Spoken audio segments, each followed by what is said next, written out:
Let's review questions from the New York Algebra Common Core test from June 2015.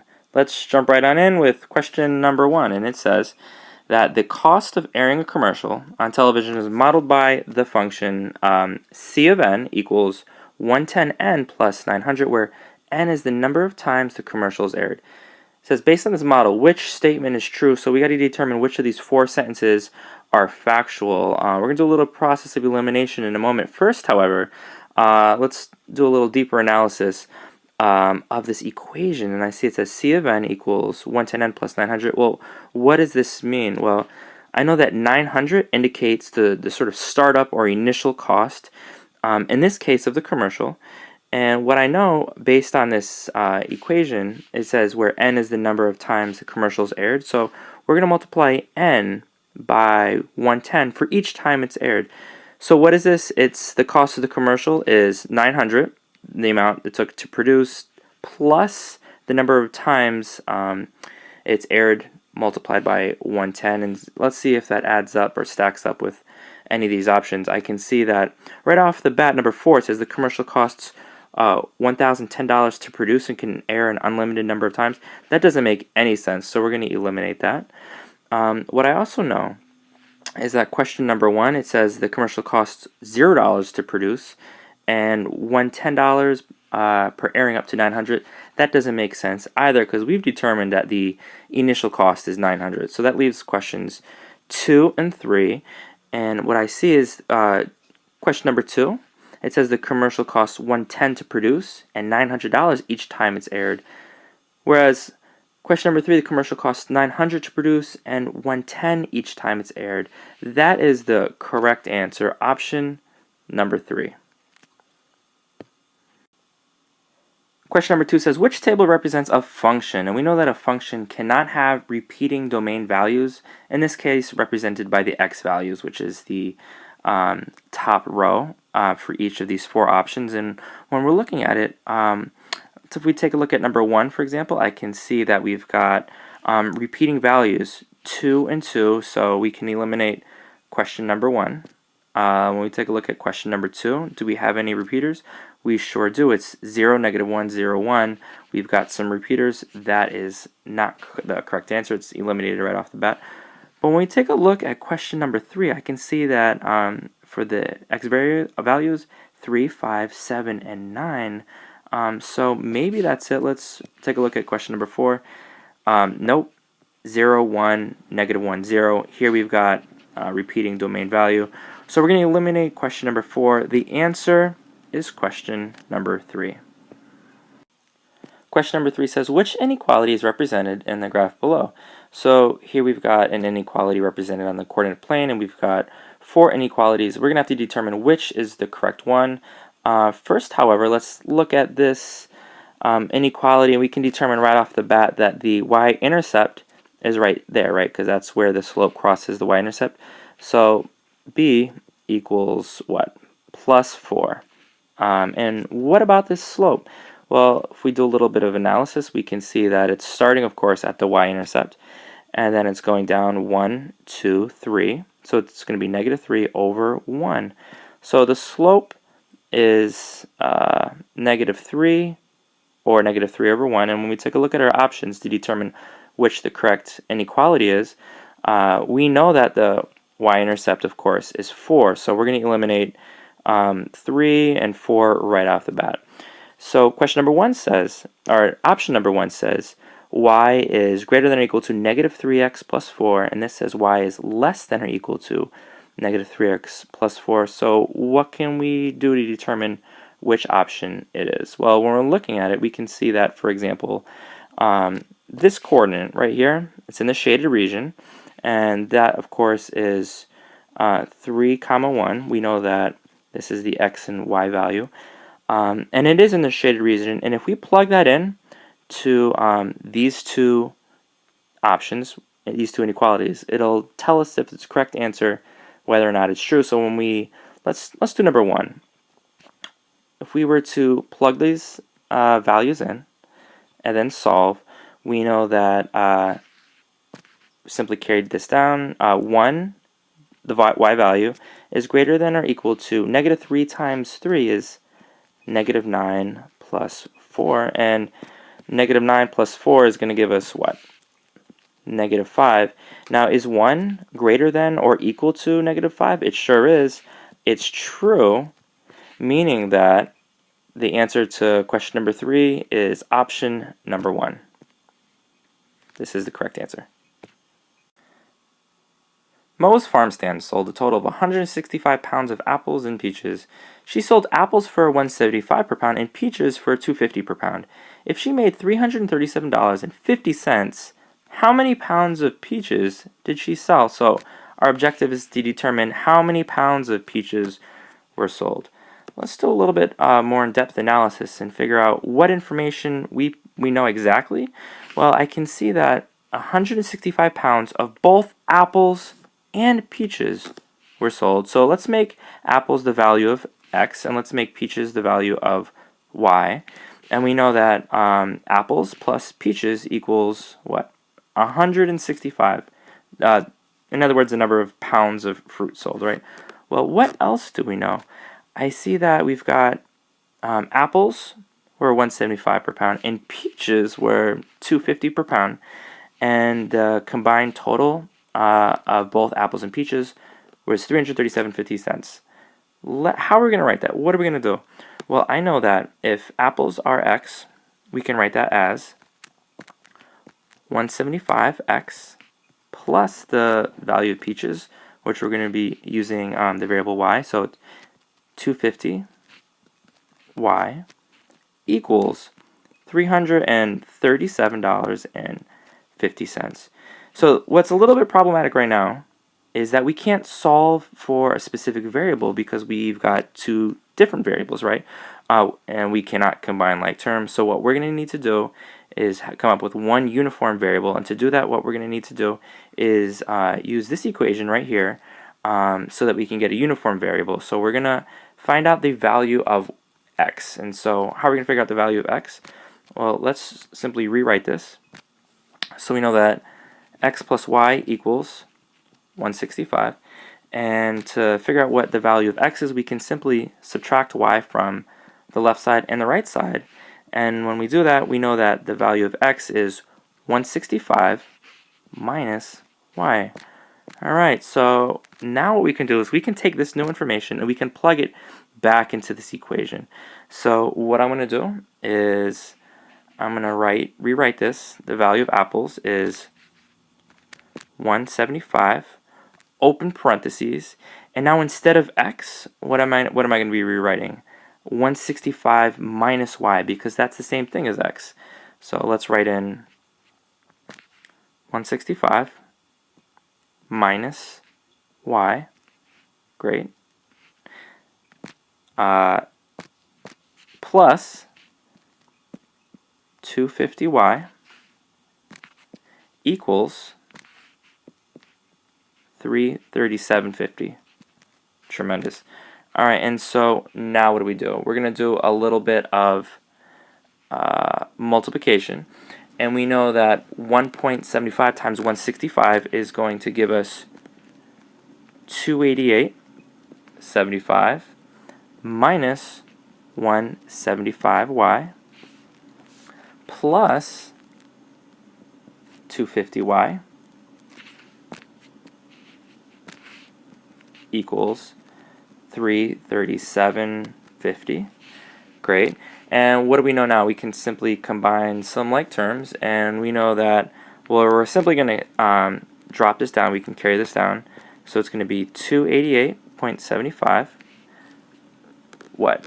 Plus, when we are looking at 250y plus negative 175y, and that's going to give us plus 0.7y equals, let's zoom out a little bit, $337.50. And so now what we're going to do is subtract 288.75 from both sides, because we've got to isolate that y, right? And when we do that, that's going to give us on the left side we're still left with 0.75y equals 48.75. And where do we get that? We know that 337 and 50 cents minus 288.75 is going to give us 48.75. And last but not least, we're going to divide out 0.75 or 75 cents from both sides. And when we do that, y, or the value of the peaches, is going to be 65. So this is, in fact, 65 pounds. This is the answer. This is the number of peaches that were sold. And I know that's quite a bit. That's a lot that's going on, right? So when we're looking at all this math we did, is that one of the options? Is this the number of peaches that was sold at Moe's farm stand? Sure is. So the answer is option number 3, 65. Question number 5 says, which statement is not always true? Not being, of course, the key word. And if we look at option number 2, it says that the product of two irrational numbers is rational. So my question to you is it possible to multiply two irrational numbers and come up with an irrational answer? Let's figure that out. So what would two irrational numbers be? For example, the square root of 6 multiplied by the square root of 5, and that's going to give us the square root of 30. And if we simplify the square root of 30, that's going to give us what? 5.4772 ... So this is a non-repeating, non-terminating decimal, meaning that this is irrational. And if we look at option number 2, it says that the product is rational. Clearly, this is not always true. This is not always true. So the answer is number 2. Question number 6 says, a laboratory technician studied the population growth of a colony of bacteria. He recorded the number of bacteria every other day as shown in the partial table below. So here we've got at 0 days, there's 25 bacteria. At 2 days, 15,000 and change. In 4 days, almost 10 million. So clearly this is not linear, right? This is exponential. And the question says, which function would accurately model the technician's data? So because we know that this is exponential and not linear, we can right off the bat eliminate questions or options 3 and 4. And so that leaves 1 and 2. And so, well, what do we know? What can we plug in? 25. If we're looking at time in days, right? So if we're looking at this up here, if we plug in 2, 25 raised to the second, that's going to give us what? That's going to give us 625, and clearly this is not 625, right? This is 15,625. But what about t plus 1? So t being 2 plus 1. So let's try that again. 25 and t plus 1, 2 plus 1, it's going to be 3. 25 raised to the third, oh, yep, it is 15,625. So that's consistent with the growth in bacteria. And if we try that again, if we did 25 raised to the fourth plus 1, if we're looking right there, what are we going to get? 25 raised to the fifth equals, 9.7 million and change. So the correct answer to number 2, to this question is option number 2. Question number 7, here we've got Beverly in her little study. She identified the number of soda sold and ice cream bars sold, and when we're looking at the scatter plot, we can see that there's a pretty strong correlation because this is close to 1, right? And it says, given this information, which statement can be correctly concluded? Which is true? Statement 1 says, eating more ice cream causes a person to become thirsty. Drinking more soda causes a person to become hungry. And 3, there's a strong correlation between ice cream sales and soda sales. And if we're looking at this graph, it says, given this information, what can be determined? Clearly, this is going in a positive direction, and because of the correlation 0.96, we can determine that the there is a strong correlation between ice cream sales and soda sales. And so the answer is option number 2, 3 only. Question number 8, it says, a student is asked to solve an equation, this bad boy right here. The student's solution to the problem starts as this. So here we've got the process the student is taking, and it says a correct next step to the solution of this problem is what? And this gives us 4 options as possible next steps. So let's take a look and determine for ourselves what the appropriate next step is going to be. Well, what do I know right off the bat? They apply the inverse operation by adding 17 to both sides, and that's how they got 83. And I know that we've got to isolate x. So what are they going to do to isolate x? Well, here I can see that there's an exponent, it's raised to the second power, and we want to eliminate that. And to do that, of course, we're going to apply the square root, and if we do it to one side, we've got to do it to the other. And once you do that, that's going to give us 3x minus 1 equals plus or minus 5, right? So is that an option? And if we take a look at it, it sure is. So right off the bat, we can eliminate 4, 3, and 2. The answer, of course, is option number 1. Here we've got a pattern of blocks, and we can see that in the first term, there's 2. In the second, there's 6. 10 in the third, and 14th in the fourth. And it says, if this pattern of block continues, which formula could be used to determine the number of blocks in the nth term? And we're given a number of formulas. So let's take a look. When we look at formula number 1, it says a sub n equals n plus 4. So let's test that. We know, let's try that with the third term, right? So n equals 3 for a total of 10 blocks. And if we were to do that, a sub n equals n plus 4, that's what it says, right? It says it right there. And if we plug in 3 for the nth term, it says a sub 3 equals 3 plus 4, and a sub 3 equals 7. Is that true? No.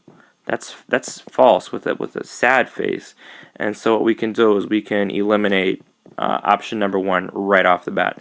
What about option number 2? It says a sub 1 equals 2, and that's our first term. Oh, and the first term is 2, so that checks out so far. And it says that a sub n equals the previous term, the term right before it, plus 4. All right. So what I know is that, here, let's do this again. If we're going to figure out the third term, we know that it's the value of the second term, which is 6, right? We figured that out. So it says 6 plus 4 each time, right? 6 plus 4 is going to give us 10. Is the value of the third term 10? It sure is. And similarly, if we did that for the fourth term, it's the value of the third term, which is 10 plus 4. So nice. So this is good. This is tremendous. What about the third formula? It says a sub n equals 4n minus 2. So we're going to be multiplying the value of the term and then subtracting 2. So if we were to do that, let's look at term number 2. So it's going to be 4 times 2, which is 8, minus 2, which is 6. So that looks good right there. If we're going to do term number 3, it's of course 4 times 3, which is 12, minus 2, which is 10. That looks great. 4 times 4, which is 16, minus 2. 16 minus 2 is 14, so that's great. So formula 2 works, formula 3 works, and is 2 and 3 an option? It sure is. So the answer is option number 3.